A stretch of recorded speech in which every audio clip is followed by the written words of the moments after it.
Hello to everyone, Vladimir Vladek, the Bulgarian Cowboy. We are now going to talk about the clash between Jorge Gonzalez and Kenneth Bergh.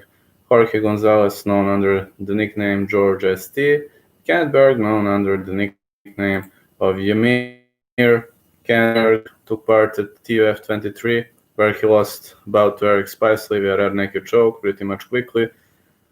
And I was kind of surprised because looking back at his record, the guy is a devastated ground phenom, devastated submission expert, and he was outworking everyone. I watched his Cage Warriors fight against Norman Parisi, and that guillotine choke landed pretty much clean.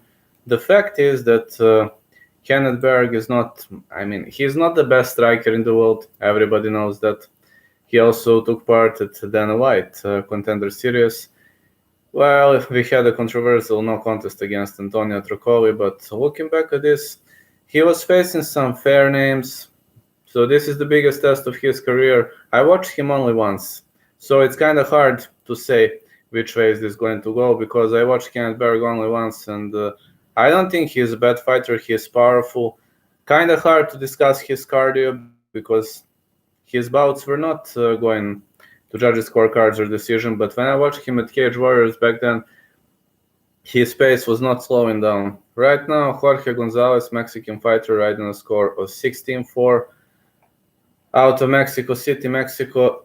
Well, I only watched him once, and that happened at ACA, which was that? Was it 95, 97, something like that, against Nasruddinov when he lost via referee stoppage. But looking back at his score, he is good with KOs, TKOs, but it seems his submission defense might lack from what I've seen from his record. So I don't know much about these two guys. That's true. Don't know much about these two brave Octagon warriors. But looking back at Jorge Gonzalez, it seems he is a good finisher, but not the best guy when it comes to submission defense, not the best guy when it comes to maybe transitions, takedowns, and such things, but kind of hard to judge here. But Jorge Gonzalez should have a stand-up advantage, while Kenneth Bergh should have the advantage on the ground, of course. And the way I see, Jorge Gonzalez lost to Vinny Magalhães, who's a submission expert, lost to Ariel Arce, also submission expert, lost to Fernando Di Piero, also submission expert. ACA 92, he turned the lights out on Luke Burnett. So this is, hello, sir. This is 50. I'm not injured anymore.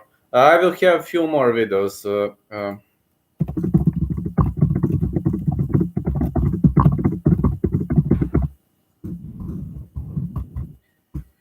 I will go soon live again. So about this is 50-50 fight, if you ask me. Really much an example of a 50-50 fight, and kind of hard, but I think Jorge Gonzalez is having a problem with the submission experts. Unless Jorge Gonzalez turns the lights out on this guy, I'd give advantage to Kenneth Bergh anyway. Eric Spicely stopped Kenneth Bergh via very quick submission, so I don't know. Don't know much about these two guys. Maybe it's kind of 50-50 fight, but maybe slight advantage to Kenneth Bergh. Thank you for joining, Jefferson. I will go live in 5 minutes again, just to know.